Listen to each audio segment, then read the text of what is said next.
Bueno, continuando con nuestros libros de grandes ideas de las matemáticas, ahora vamos a ver un nuevo libro que se llama Series y sucesiones, los límites del infinito.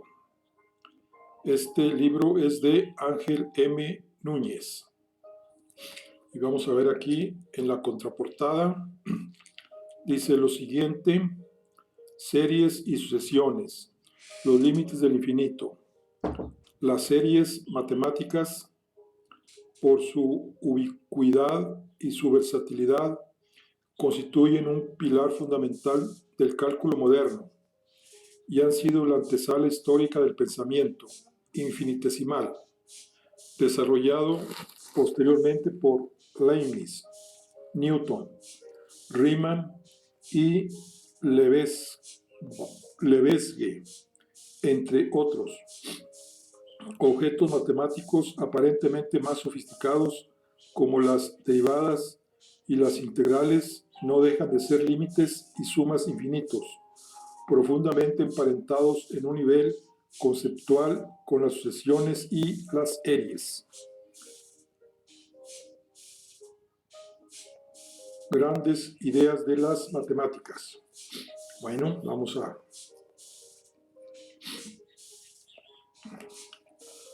a ver este libro.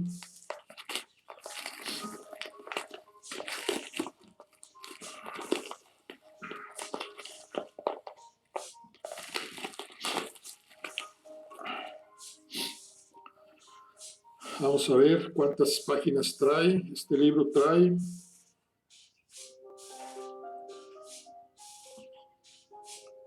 138 páginas. Muy bien. Vamos a ver series y sucesiones. Primera hoja. Series y sucesiones, los límites del infinito. Ángel M. Núñez. Aquí dice a Alba y a Sara. Es una dedicatoria que hace el autor. Series y sucesiones, los límites del infinito. Ángel Manuel Núñez, 2019. De esta edición es MSEDAPP SL y Prisa Noticias Colecciones 2019. Realización editorial Bonalletra Al Compás SL. Diseño de cubierta de Pau Taberna. Diseño de tripa Kira Riera. Maquetación Reverté Aguilar SL. Ilustraciones del autor, excepto figura de la página 99, Grant Standerson. Fotografías de P. Impreso en Eslovenia. Eso es impreso en Eslovenia. Bueno, vamos a ver el índice. Nicolás de Oresme, página 7. ¿De cuántas formas se puede sumar 6? Te propongo un negocio. Interés simple e interés compuesto. ¿Cómo quieres que te lo devuelva? Nicolás y el infinito. Es el capítulo 0. Capítulo 1. El infinito puede tener límites. Unidas por un límite. Sucesiones de sumas parciales. Definición de límite. Series con carácter. Las geométricas. Propiedades de las series geométricas. Series geométricas de razón negativa. Serie geométrica de tiempos entre Aquiles y la tortuga. Serie geométrica de la mosca y los ciclistas. Capítulo 2. Más allá de las geométricas. Página 63. Cabeza de ratón o cola de león.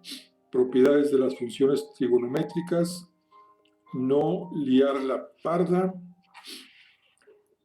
Pleguemos el catalejo. El número áureo. Descomposición en diferentes fracciones. El epílogo, página 89, y trae apéndices.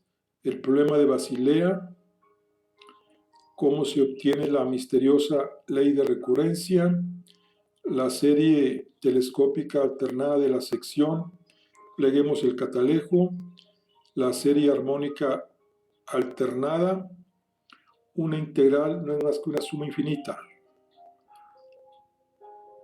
¿Cuánto suman los n primeros números naturales? ¿Cuánto suman los cuadrados de los n primeros números naturales?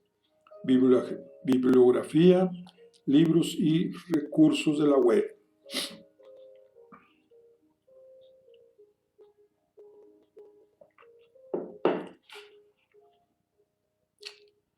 Bueno, vamos a iniciar capítulo 0.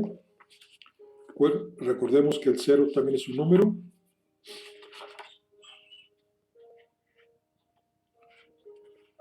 Capítulo 0.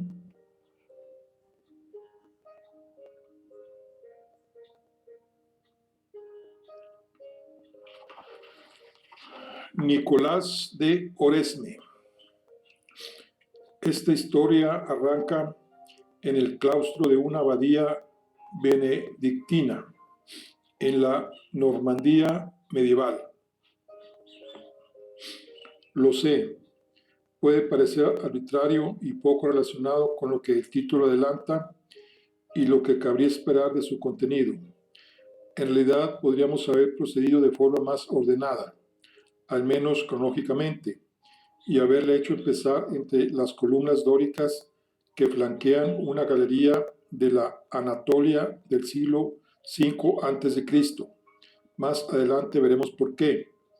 Lo cierto es que si somos rigurosos, donde verdaderamente empieza es aquí, en el escritorio sembrado con los lápices de colores de mi hija, en el que yo escribo estas líneas mientras ella realiza sus primeros cálculos.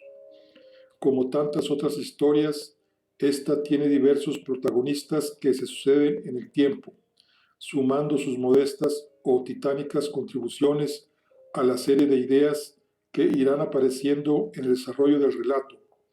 Como tantas otras, esta historia tiene también un actor destacado, un polifacético genio intelectual francés perteneciente a la escolástica tardía, considerado por muchos como el pensador más original de su época.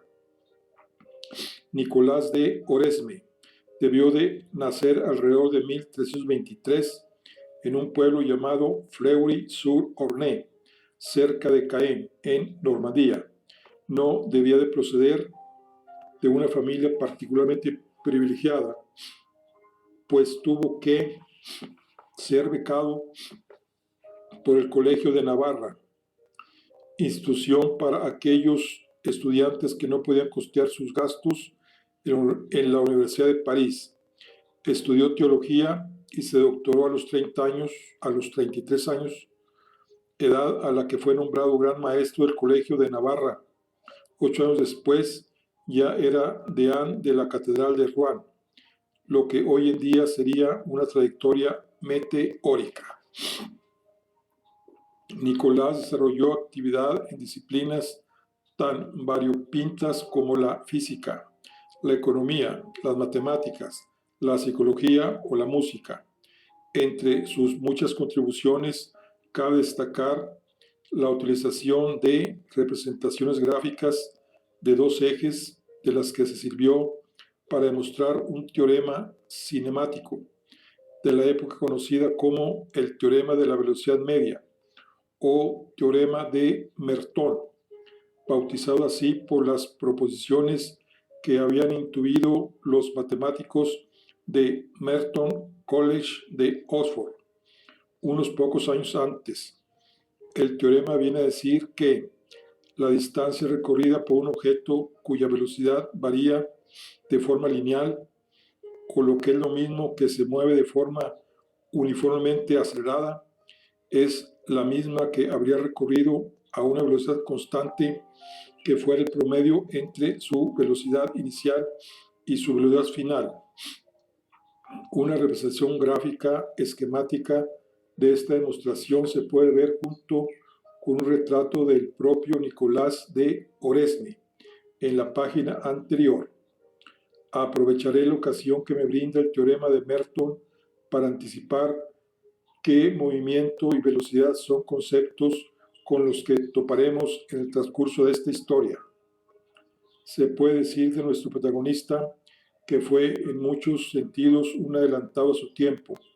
En su Livre du ciel et du monde, dio 2 siglos antes que el mismísimo Copérnico argumentos más explícitos y más claros en favor del movimiento de la Tierra respecto de otros cuerpos celestes. Se basó para ello en observaciones astronómicas, consideraciones geométricas y principios prestados de otros pensadores contemporáneos, suyos como Jean Buridan o Guillermo de Ockham. En su Livre de Divinations combatió fuertemente la astrología y especuló sobre la posibilidad de que hubiera otros mundos habitados en el espacio. Por si no fuera suficiente, fue Nicolás de Oresme y no Roberto Hooke al que suele atribuirse el descubridor de la curvatura de la luz por obra de la refracción atmosférica. Hizo también Oresme contribuciones al pensamiento económico. Sostuvo que el dinero es un producto originario del mercado y no del Estado. Lo consideró una mercancía más y no solo un medio de intercambio. Estudió la inflación y el papel que desempeñaba en ella el Estado al nacionalizar el dinero. 7 siglos antes de la contemporánea teoría del ciclo económico de la escuela austriaca, Oresme desarrolló una teoría económica que anticipaba ya algunos de sus puntos. Se me ocurre que de dinero es algo de lo que podríamos hablar también en el libro. Ya veremos cómo. Pero hay otra contribución de Nicolás de Oresme al terreno de las ciencias formales que está más directamente relacionada con las que, junto con él y con otros pensadores, van a ser las auténticas protagonistas de este relato. Seguramente ya lo hayáis adivinado. Efectivamente, Nicolás de Oresme ocupa un puesto destacado en la historia de las matemáticas por sus trabajos sobre sumas infinitas, objetos que se conocen comúnmente en matemáticas con el nombre de series, y sobre secuencias infinitas, a las que solemos denominar sucesiones, elementos ambos del cálculo matemático en los que se necesitaron respectivamente 3 y 5 siglos para conseguir posteriores avances significativos. Tras el paso de Nicolás de Oresme, ahí queda eso, en toda regla. En lo sucesivo, dedicaremos el texto a dar primero una intuición de en qué consiste estos objetos matemáticos que junto con Oresme y otros protagonizarán nuestra narración y a profundizar después en su estructura y sus propiedades.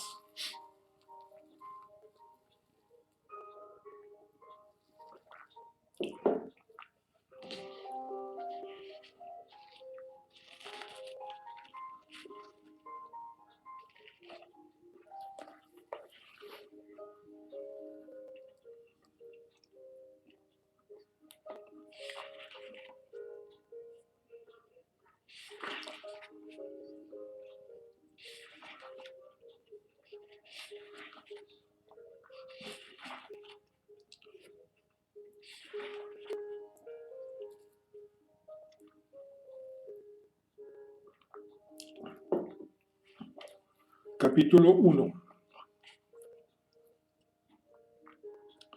¿De cuántas formas se puede sumar 6? A mi hija de 5 años no le atraen las matemáticas. No se le dan mal, pero está más interesada en las princesas. Y por lo visto las princesas están más inclinadas hacia la danza, por lo que a ella le interesa más bailar. No obstante, me ha contado que en el colegio está aprendiendo de cuántas formas distintas se pueden sumar 6. Le he preguntado si eso significa que ya saben de cuántas formas distintas se pueden sumar 1, 2, 3, 4 y 5. Claro, me ha contestado. Por su respuesta, he deducido que todavía no distinguen entre sumar y restar y que deben trabajar con números naturales. Me he animado a seguir preguntando, oye, ¿y de cuántas formas distintas se puede sumar 7? Tras mirarme de forma desafiante, ha cogido un bolígrafo y me ha retado. A ver cuántas nos salen. Después se ha lanzado a escribir. Estoy emocionado. Creo que es la primera vez que no me pide que bailemos. Tras un rato calculando con cuidado, hemos llegado a la conclusión de que había 15 formas distintas de sumar 7. Hoy las escribo aquí por si echáis alguna en falta.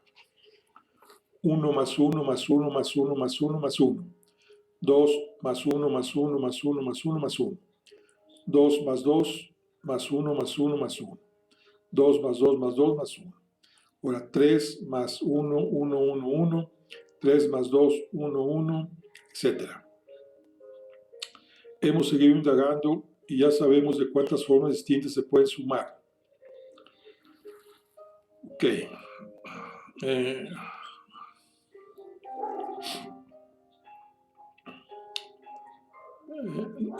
Dice, de 15 lo acabamos de ver, podemos construir la secuencia, bueno, etcétera, de las diferentes formas en que se pueden ir descomponiendo en sumas cada uno de los números naturales.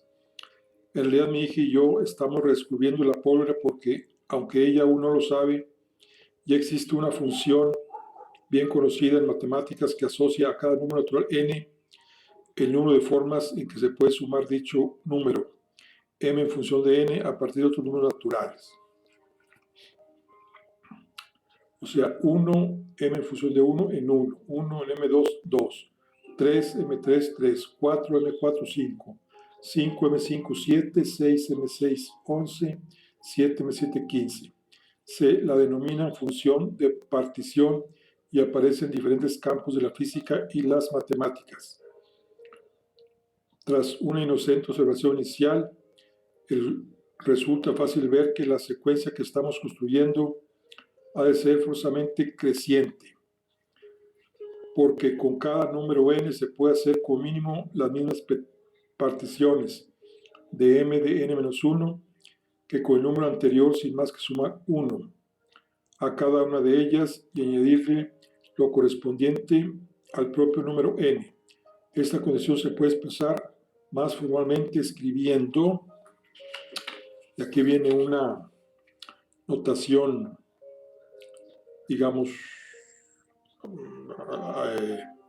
pues matemática, que significa para toda n que pertenezca a números naturales, dm de n tendrá que ser mayor o igual que m de n-1 más 1. Y aquí vamos a decir cómo se lee, que se lee para todo número natural n, se cumple que su función de partición mn es mayor o igual que la función de partición del número natural inmediatamente anterior a él, o sea, m por n-1 más 1. Fijaos que escribimos mayor o igual al signo y no igual porque a medida que los números crecen, aparecen particiones que antes no estaban permitidas.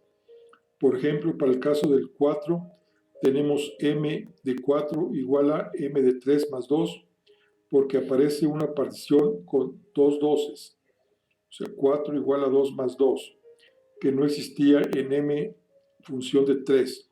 Para el caso de 7 tenemos m función de 7 igual a m función de 6 más 4, porque aparecen tres particiones nuevas, 3 más 2 más 2, 4 más 3 y 5 más 2, que no se obtiene añadiendo 1 a ninguna de las m función de 6. Si le echamos imaginación, Podemos construir tantas secuencias crecientes de números como queramos. Por ejemplo, en esta otra, 0, 3, 8, 15, 24, 35, 48. Si os gustan los retos, os invito a que antes de continuar leyendo, os detengáis un instante a intentar encontrarle alguna lógica a la secuencia que la tiene. Y si ya la habéis encontrado, alguna, tenedme enhorabuena. Pero tanto si lo habéis conseguido como si no, os apetece seguir pensando. Podemos continuar nuestro relato revelando que la he construido haciendo el cuadrado de cada número natural y restándole 1. O sea, que es 1 menos 1 al cuadrado menos 1, aparece el 0.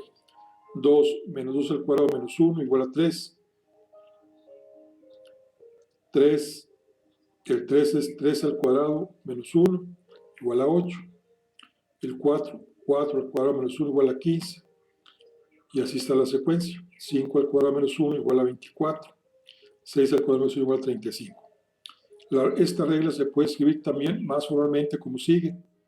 A sub 1, que pertenece a los números naturales y reales, donde A sub n es igual a n al cuadrado menos 1, simplemente. Que se puede leer A y hace corresponder a cada número natural n del conjunto de los números naturales. N, un elemento A sub n del conjunto de los números reales. R, tal que A sub n sea igual al cuadrado de dicho número natural n menos 1. De forma general, a las relaciones que hacen corresponder a cada número natural un número real según un determinado conjunto de reglas se las denomina sucesiones. A definir una sucesión mediante una regla como la del ejemplo anterior se le llama definirla por su término general y tiene la ventaja de que se puede conocer cualquier término de dicha sucesión sin más que conocer la posición que ocupa en ella y aplicar la regla. Por ejemplo, para saber cuál es el término undécimo de la sucesión anterior, no tendría más que elevar 11 al cuadrado y restarle 1. O sea, 11 al cuadrado menos 1 es igual a 120. Porque 11 al cuadrado es 121 menos 1 igual a 120. Si os fijáis, n indica siempre la posición que ocupa el término a sub n en la sucesión. No es la única forma posible de definir una sucesión. Puede que antes, al intentar encontrar una lógica a la secuencia que presentamos, dieras con otra regla distinta a la que hemos descrito. Por ejemplo, podrías haber observado de cada término nuestro sucesión se puede ir obteniendo al sumarle al anterior sucesivos números impares, o sea, A0, entonces 3A sub 2 es igual a A1 más 3 igual a 0 más 3 igual a 3, también A sub 3 es igual a A2 más 5, igual a 3 más 5 igual a 8. O el A sub 4 es igual a A sub 3 más 7, que es 8 más 7 igual a 15. A sub 5 es igual a A4 más 9, que es igual a 15 más 9 igual a 24. A6 es igual a A5 más 11, que es igual a 24 más 11 igual a 35. Y lo A7 igual a A sub 6 más 13, que es 35 más 13 igual a 48. O sea, es otra manera de ver la sucesión. En caso de haberlo advertido, os felicito por vuestra lucidez. A esta otra forma de definir los términos de una sucesión se le denomina definirla por recurrencia y permite, conocidos los primeros términos, ir generando sucesivamente todos los demás a partir de estos. Para esta sucesión en concreto, la regla se resume así: A sub n es igual a sub n menos 1 más 2n más 1, donde a sub 1 es igual a 0. Expresión en la que hay que tener cuidado, y no confundir el valor real del término a sub n con la posición n que ocupa dicho término en la sucesión. Haciendo algunos cálculos podemos ver que cada término a sub n de esa sucesión se puede expresar en función del anterior a sub n menos 1, también mediante esta otra fórmula que resulta equivalente. A sub n es igual a sub n menos 1 más 2 raíz cuadrada de a sub n menos 1 más 1 más 1, coma, con a sub 1 igual a 0. Si no me creéis, podéis probar a hacerlo vosotros mismos. A sub 1 es igual a 0. A sub 2 es igual a 0 más 2, raíz de 0 más 1 igual a 3. Y luego a sub 3 es igual a 3 más 2, raíz de 3 más 1 igual a 8, etc. Me pregunto, ¿cuál será el término general de la sucesión que habíamos generado mediante la función de partición m en función n? ¿Admitirá una definición por recurrencia?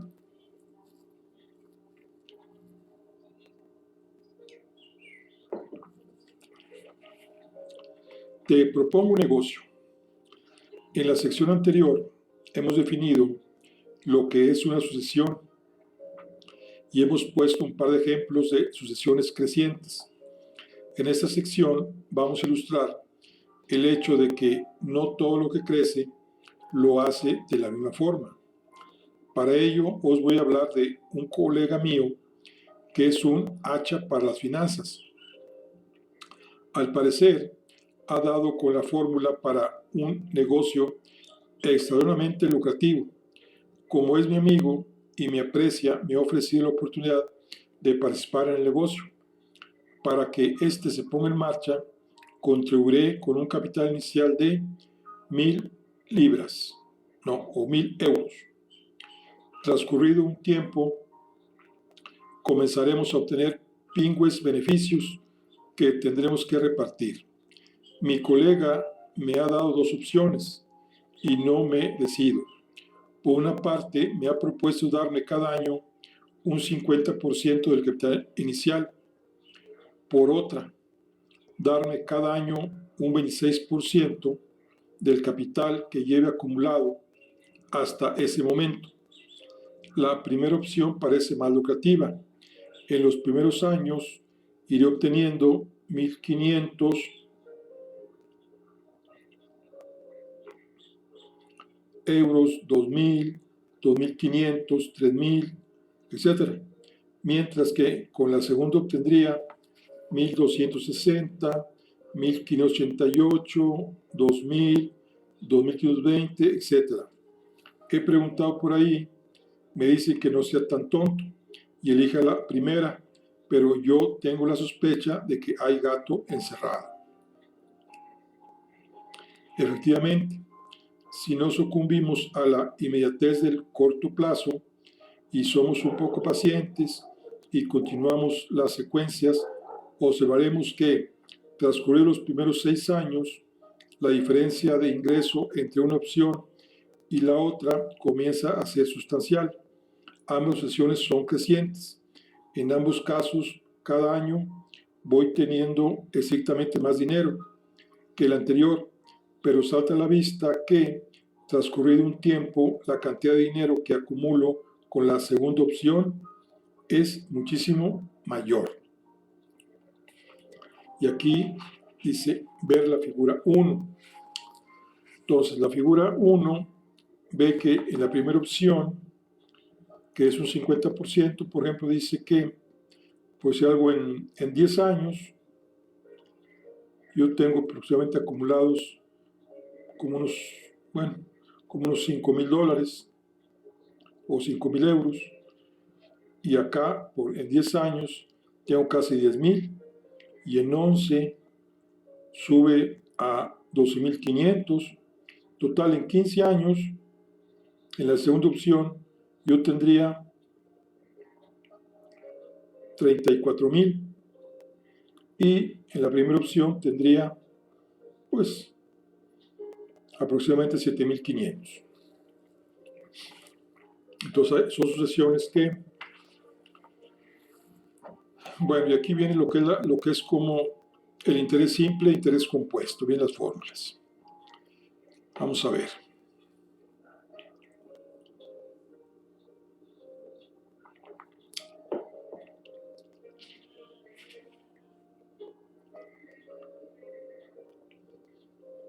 Mira aquí una pregunta.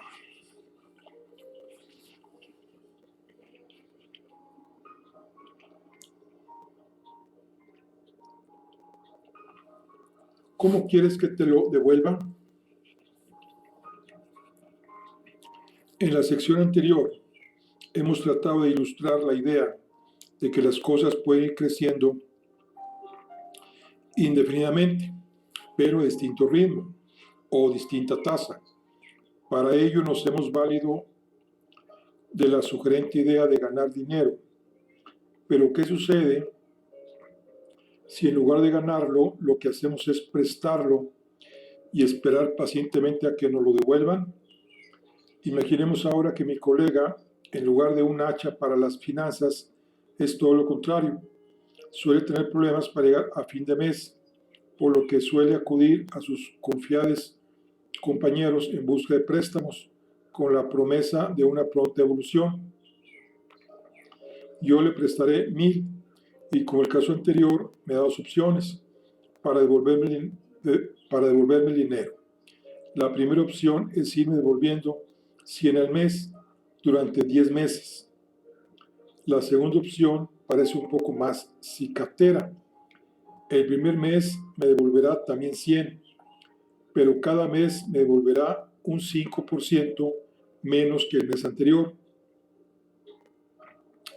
Como en esta segunda opción va a tardar más en pagar, me propone hacerlo durante 20 meses en lugar de 10. No necesito preguntar por ahí para saber lo que me van a decir. Dile al cara dura de tu amigo que te pague en 10 meses, que recuperarás antes el dinero. La verdad es que parte tendrán razón. He echado las cuentas y si elijo la segunda opción, al cabo de 10 meses, mi colega todavía le quedan por devolver más de 200 euros. Además, como cada mes la cantidad que me devuelve es menor, la recuperación se alarga de manera tediosa pero rentable. Si en lugar de fijarnos en lo que nos queda por cobrar, atendemos ahora a lo que llevamos cobrado, encontramos una nueva sorpresa a medio y largo plazo. La cantidad de dinero que nos devuelve en la segunda opción es superior que en la primera y por tanto mayor incluso que la que le habíamos prestado. Lo que mi colega me ha propuesto en la segunda opción es lo que se suele conocer en economía como un préstamo con intereses, y para calcular su importe lo que he tenido que hacer es sumar todos los términos de la asociación de pagos. A la suma de los términos de una asociación se la conoce en matemáticas como una serie, y estos objetos matemáticos van a ser las estrellas protagonistas de este libro. En la figura 2 se ilustra todo lo que digo. Podemos ver en la curva que representa la asociación de pagos de la segunda opción, pagos efectuados B.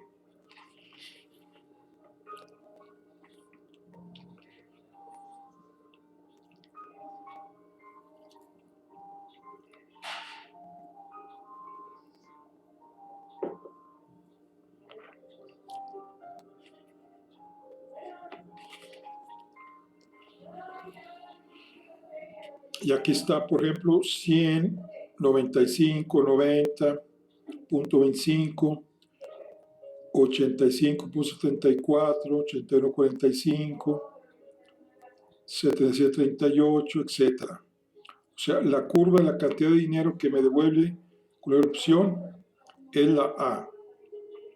Ok. Y luego el otro es 100, 200, 300, 400, 500, 600, 700 y la cantidad que me devuelve en la segunda, capital devuelto es la B.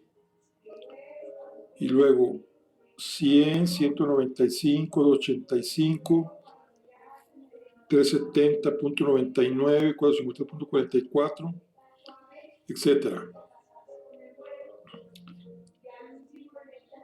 Los sucesivos puntos de la curva del capital devuelvo B se puede ir obteniendo a partir de la curva de los pagos efectuados en B', sin más que, bueno, aquí está la gráfica, después se los mostraré.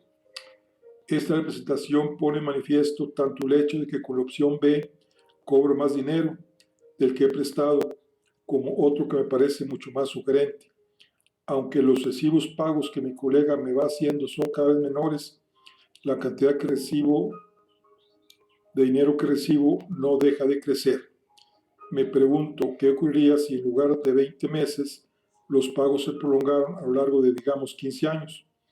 Y si no dejará jamás de pagarme, me terminaría haciendo rico como en el caso de un fructífero negocio. Bueno,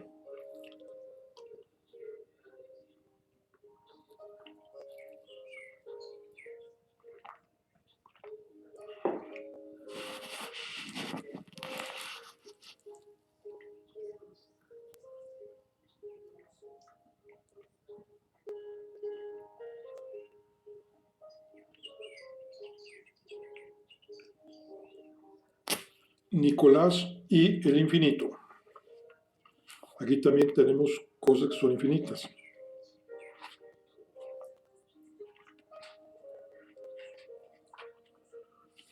Hoy en día, con los medios informáticos a disposición de cualquiera, la pregunta que cierra la sección anterior no alberga ningún misterio. Nos basta un sencillo programa de ordenador para responderla o para respaldarla. A mí me ha llevado solo varios minutos comprobar empíricamente que no iba a hacerme rico aunque mi colega me estuviera devolviendo pasta durante 15 largos años. Solamente he tenido que indicarle al programa que calcule los pagos correspondientes a 180 meses y lo sume. En realidad, lo sabía mucho antes. Pensé el ejemplo para que no fuera así y descubrí que se trata de un recurso literario, pero es otro tema.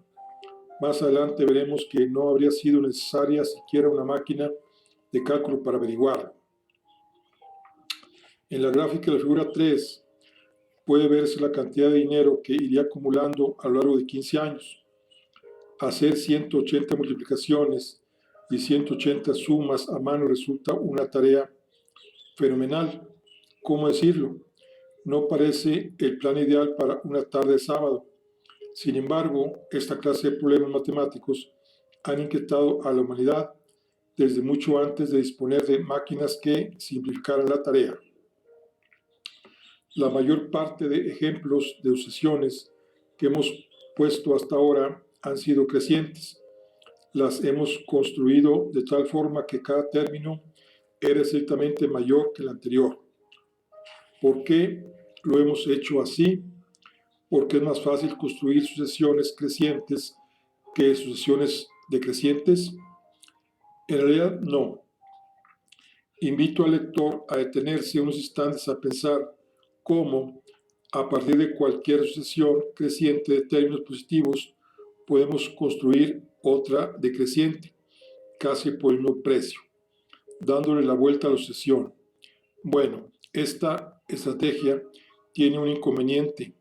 Las sucesiones, en principio, pueden ser tan largas como queramos. Podemos hacerlas crecer indefinidamente, a voluntad, ¿verdad? Entonces, ¿dónde empezaría mi sucesión ordenada de atrás hacia adelante? Efectivamente, de esa forma no podremos construir sucesiones infinitamente largas. Voy a dar otra pista. Nos podemos beneficiar de otra propiedad de las sucesiones crecientes que hemos puesto como ejemplo. Son todas de términos positivos. Ya esto puede parecer más que una pista, un despiste.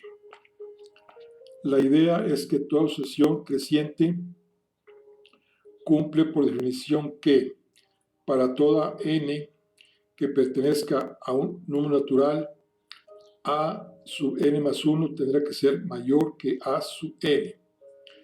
Que cada término de la sucesión es mayor que el anterior, vaya. Si sucede además que todos los términos de la sucesión son positivos, se cumplirá también que para toda n que pertenezca a los números naturales, 1 sobre a sub n más 1 tiene que ser menor que 1 sobre a sub n. O sea que por idéntico motivo, el inverso de cada término será menor que el anterior. Pues ya lo tenemos, ¿no? Si a partir de cualquier sucesión creciente de términos a sub i construyo la sucesión b sub i, o sea, b sub i es igual a 1 sobre a sub i para toda i que pertenezca a n.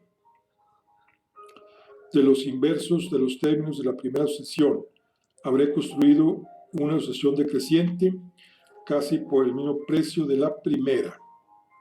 De esta forma, además de la ya mencionada sucesión decreciente de pagos que mi colega me podía hacer para devolver lo prestado, 100,95, 90.25, 85.34, etc. Podría construir, por ejemplo, la sucesión decreciente de las inversas de las funciones de partición de los números naturales. O sea, 1, 1 medio, 1 tercio, 1 quinto, 1 séptimo, 1 onceavo, 1 quinceavo, etc. O, evitando su problemático primer término, la de los inversos de los cuadrados de los números naturales 1.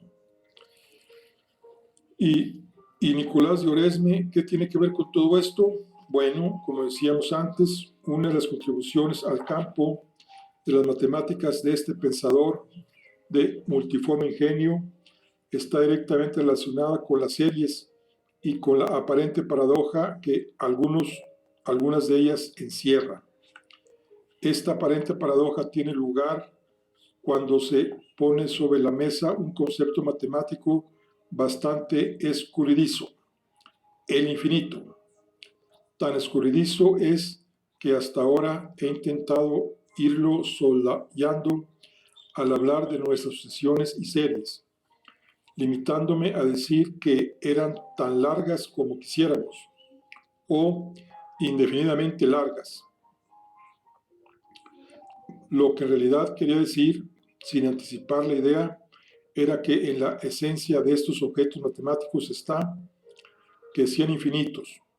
Una sucesión puede tener en principio tantos términos como números naturales hay. Decimos pues que el número de términos de una sucesión es infinito. Para cada número natural n puedo encontrar su función de partición, m en función de n, o elevarlo al cuadrado, restarle 1 y calcular su inverso, 1 sobre n al cuadrado menos 1, o etc. El número de sumandos de una serie, entendida como la suma de los términos de una sucesión, es también infinito. ¿Qué significa que algo sea infinito? Por el momento quedémonos con la intuición de que no existe ningún número natural tal que sea mayor que el número de términos de una sucesión o que el número de sumandos de una serie. A la luz de esta nueva noción de infinito, parece pertinente preguntarse si una sucesión tiene infinitos términos, ¿hacia dónde va? ¿O dónde se dirigen ciertas sucesiones y series? Esta pregunta, que puede parecer imprecisa, está en la raíz de muchas de las historias que vamos a contar en este libro. Más adelante veremos que al lugar hacia el que se dirigen las sucesiones se les denomina límite, y este límite puede ser un número finito, puede ser también infinito. No existe ningún número mayor que él. E incluso veremos que existen también sucesiones que no parecen ir a ningún lugar. En concreto, diremos pues que no tienen límite y que hay que tener un especial cuidado con ellas. De forma análoga, las series que podamos construir a partir de nuestras sucesiones podrán tener un valor finito, en cuyo caso se dirá que son convergentes, infinito, divergentes, o incluso no tener un valor bien definido. A esta condición de las series se les denomina su carácter. Podemos ilustrar esto que acabamos de decir con algún ejemplo. Así lo vamos a hacer. Para ello volvamos a Nicolás de Oresme y a la sucesión de términos decrecientes más sencilla que podamos imaginar. ¿Y esa cuál es? Como definición matemática resulta un poco vaga. Así que vamos a reproducir la anteriormente mencionada estrategia de tomar una sucesión creciente de términos positivos, la más sencilla que podemos imaginar, y tomar después de sus inversos. ¿A qué sucesión decreciente ha llegado el lector siguiendo estos pasos? A ver si coincidimos. 1, un medio, un tercio, un cuarto, un quinto, un sexto, etc. Esta sencilla sucesión está formada por fracciones, cuyo numerador es siempre 1 y cuyo denominador son los números naturales ordenados de mayor a menor. Como para toda sucesión, para esa también podemos crear una serie asociada, 1 más un medio más un tercio, más un cuarto, más un quinto, más un sexto, etc.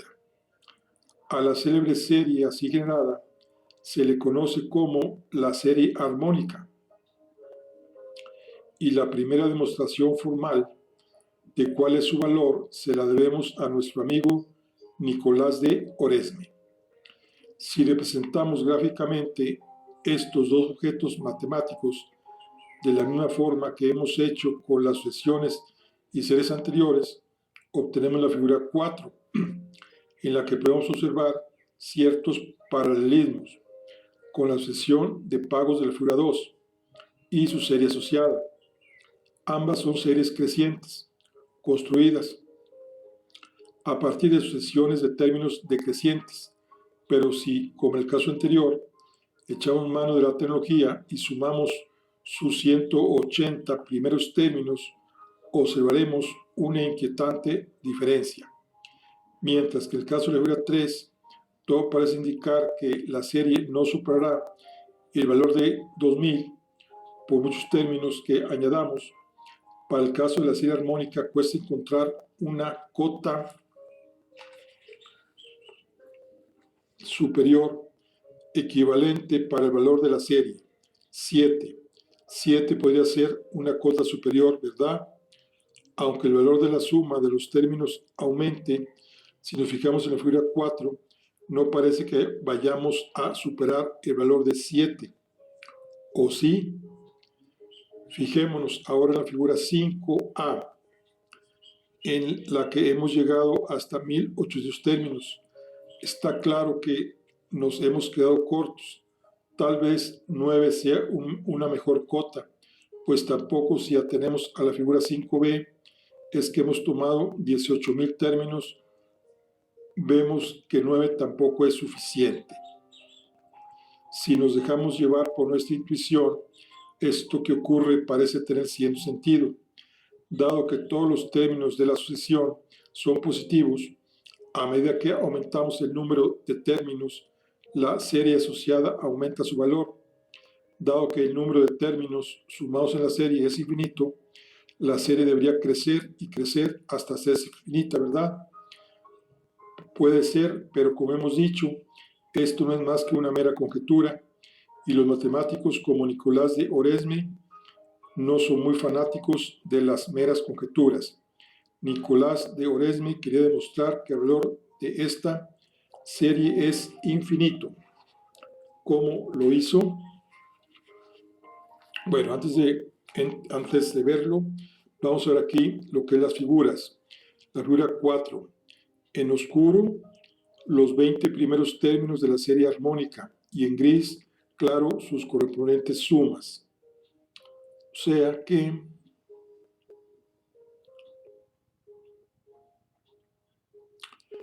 cuando llegamos a 20 términos, llegamos más o menos a 3.6. Bueno, vamos a ver acá, dice, ¿cómo lo hizo? Es más, si algo es infinito, ¿cómo demostrar que lo es? Está claro que ponerse a sumar sin más no tiene sentido, porque cuando paro, no termina nunca. Una demostración así requiere una estrategia un poco más astuta y Nicolás la encontró. Su razonamiento fue análogo al que 7 siglos después seguimos utilizando en muchos cursos de cálculo moderno para deducir el carácter de algunas series.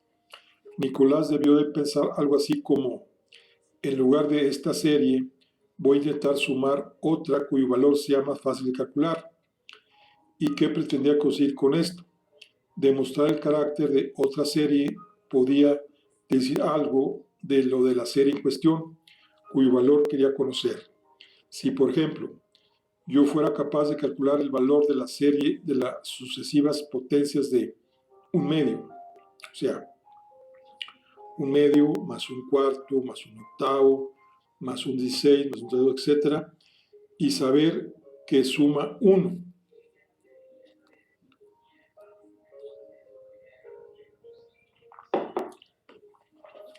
También podría, sin necesidad de conocer su valor exacto y sin temor a equivocarme, concluir que, por ejemplo, la serie un tercio más un noveno más 1 sobre 27 más 1 sobre 81 más 1 sobre 243 de las sucesivas potencias de 1 de un tercio es también convergente y de valor inferior a 1. No se trata de una mera suposición. Más adelante mostraremos cómo el valor de estas series puede ser calculado. Como 1 es el verdadero valor de la primera de ellas y un medio el valor exacto de la segunda, ¿por qué puedo concluir con tanta seguridad que la segunda serie es también convergente y de valor inferior a 1? Porque la segunda serie ha sido construida con sumandos siempre menores o iguales que los de la primera. El primer sumando de la segunda, un tercio, es menor que el de la primera. Un medio, el segundo sumando de la segunda, un noveno, es menor que la de la primera, un cuarto. Y así sucesivamente. A una serie construida con sumandos siempre menores o iguales que otra, se le denomina minorante de la segunda, y su valor será siempre menor o igual que el de la serie a la que minora. De forma recíproca a la serie de mayor valor se denomina mayorante de la anterior. Esta propiedad de las series mayorantes y minorantes resulta muy interesante, pero el caso que ocupaba a Nicolás de Oresme era distinto al del ejemplo que acabamos de poner. En nuestro ejemplo hemos concluido que, conocido el valor de una serie convergente, podemos deducir el carácter de cualquier serie minorante de la primera, hecha la salvedad de que estamos refiriéndonos siempre a series de términos positivos, pero en el caso de la serie armónica, lo que nuestra intuición nos decía es que el valor de la serie es infinito. Entonces, no nos desilusionemos. Podemos seguir beneficiándonos de las propiedades de las series mayorantes y minorantes para construir una serie que nos permita deducir el carácter de la serie armónica.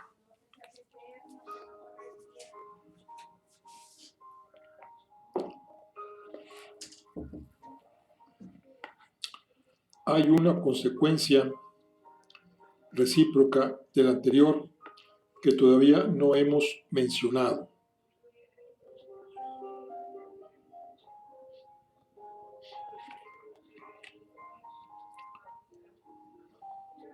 pero que no será útil. Recordemos que decíamos que si una serie es convergente, cualquier serie minorante de esta también lo será. De acuerdo, pero si al contrario una serie es divergente, que es de valor infinito, cualquiera serie mayorante de ese también lo será. ¿Cierto? Pues esta fue precisamente la estrategia de Nicolás de Oresme. En lugar de calcular el valor de la serie armónica, voy a calcular el valor de una serie minorante de esta. Si el valor de la serie minorante resulta ser infinito, el de la serie armónica habrá por fuerza de serlo. Como diría un anglosajón, es más fácil decirlo que hacerlo. Easier said than done. Una cosa es razonar un método válido para demostrar, como en el caso que nos ocupa, que el valor de una determinada serie es infinito, y otra encontrar una serie minorante de la serie armónica que se pueda además demostrar infinita. Si al lector le gustan los desafíos, es un buen momento para detenerse y emplear el tiempo que desee en buscarla, pero con la advertencia por parte del autor de que la demostración encontrada por Nicolás de Oresme en 1350 conviene en ser considerada una de las cumbres del pensamiento matemático del siglo XIV y que tras perderse su demostración hubieron de transcurrir 3 largos siglos hasta que otros 2 matemáticos, el italiano Pietro Mengoli en 1647 y el suizo Johann Bernoulli en 1687, pudieran volver a demostrar la divergencia de la serie armónica. No se trata, pues, de una empresa menor. Procedemos a continuación a presentar la demostración de Nicolás de Oresme. Tomemos la serie armónica tal y como la hemos definido previamente. O sea, 1 más un medio, más un tercio, más un cuarto, más un quinto, más un sexto, etcétera, etcétera. Entonces ahora dice, agrupemos ahora sus sumandos de la siguiente astuta manera. O sea, primero decimos 1 más un medio más, agrupamos un tercio más un cuarto, y lo más, agrupamos los otros 4, un quinto más un sexto más un séptimo más un octavo, y luego los siguientes, más, o sea, 4, que van a ser 8, más un noveno, más, o sea, primero agrupamos de 2, 4 de 8, 16. Lo dice, en cada paréntesis hemos ido metiendo un número de sumandos de la serie igual a las sucesivas potencias de 2. Dentro del primer paréntesis tenemos 2 sumandos, 2. Dentro del segundo tenemos 4 sumandos, bueno, 2 a la 1. Dentro del segundo sumando tenemos 4 sumandos, 2 al cuadrado. Dentro del tercero tenemos 8 sumandos, 2 al cubo, y así sucesivamente.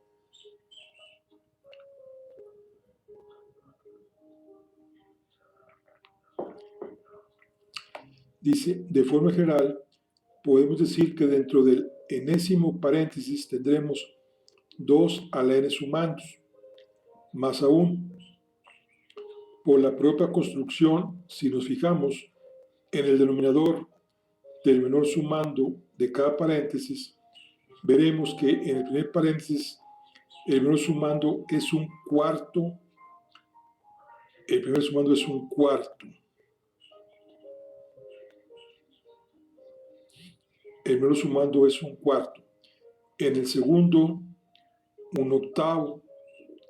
El tercero, un 16avo. Y así sucesivamente. De forma general, podemos decir también que dentro del enésimo paréntesis, el menor de sus sumandos será 1 entre 2 a la n más 1. Esto, que puede parecer una mera agrupación caprichosa de términos, nos pone sobre la pista de la serie minorante de la armónica, cuyo valor vamos a poder calcular de forma sencilla.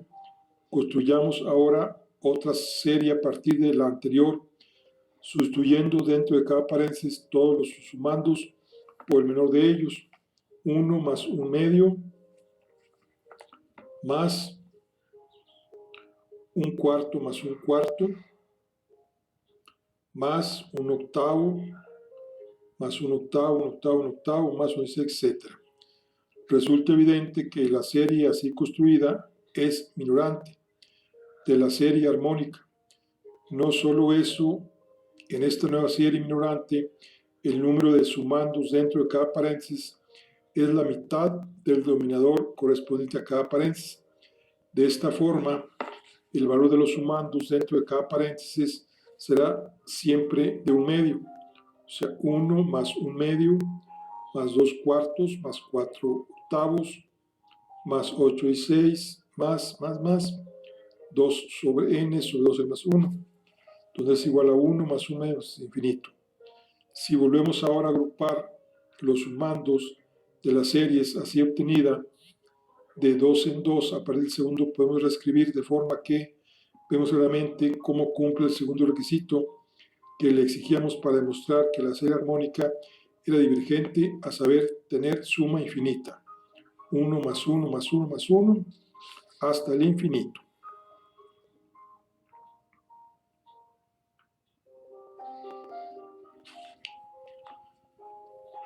Pese a que pueda parecer un truco de prestidigitador o de trilero haber transformado una suma infinita en términos menores que 1 en una suma infinita de términos iguales a 1, que es además minorante de otra cuyos términos son también menores que 1. ¿Cómo es esto posible? Debemos darnos cuenta de que no se trata de ninguna trampa, sino de un resultado contradictorio solo en apariencia. En ciencias y en filosofía se suele denominar ese tipo de resultados paradójicos. Recordemos que hemos precisado agrupar un número creciente de términos de la sucesión minorante para ir obteniendo cada una de estos sumandos de valor 1. Cada vez que incrementamos el valor de dicha serie en una unidad, necesitamos añadir un número exponencialmente mayor de términos a la misma. Para sumar 1 necesitamos solo un término, para sumar 2 necesitamos 4. Para sumar 3 necesitamos ya 16 términos. Para sumar 4 necesitaremos la friolera de 64 términos de la serie. Y ya hemos visto anteriormente que teníamos que recurrir al orden de las decenas de miles de términos para alcanzar valores del orden de 10. No obstante, gracias a la demostración de Nicolás Oresme, sabemos que, aunque crezca muy lentamente, el valor de la serie armónica es infinito, como nuestra intuición inicial nos indicaba. El lector alerta habrá caído en la cuenta de algo. Nuestra intuición nos decía que una suma infinita de términos siempre positivos debería tener un valor infinito. Hemos visto cómo Nicolás de Oresme demostró que tal era el caso para la serie de términos decrecientes, más sencilla que podamos imaginar, la serie armónica. Pero, ¿qué ocurre, por ejemplo, con la serie de la figura 3? ¿No es acaso otra serie infinita de términos positivos? Entonces, ¿por qué en este caso la evidencia empírica parece indicarnos que jamás llegaríamos a acumular más de 2000? ¿No sumamos acaso un número suficiente de términos? Como se ha mencionado ya, no todas las sucesiones crecientes lo hacen igual de rápido. Hemos visto también en esta sección que a partir de cualquier sucesión creciente de términos positivos podemos construir una sucesión decreciente sin más que invertir el valor de sus términos. Por el mismo motivo podemos afirmar que no todas las sucesiones decrecientes decrecerán igual de rápido, y podremos deducir de esto que no todas las series construidas a partir de dichas sucesiones crecen tampoco igual de rápido. Este hecho no se le pasó por alto a Nicolás de Oresme, quien también identificó toda una categoría de series de sumandos positivos cuyo carácter era distinto del de las series armónica. Pudo demostrar que eran convergentes y dedujo cómo calcular su valor. A esta categoría de series se las denomina series geométricas y a ella pertenecen tanto las series de la página 28 como la de la figura 23, perdón, de la figura 3. Por su importancia y particulares propiedades, estas series se han ganado el derecho de tener en este libro un capítulo aparte. Bueno, que esto lo vamos a ver en nuestro siguiente charla, que se llama el capítulo 2, el infinito puede tener límites. Por pronto, aquí concluimos la charla el día de hoy. Nos vemos en la siguiente, con este grandioso libro de series y sucesiones.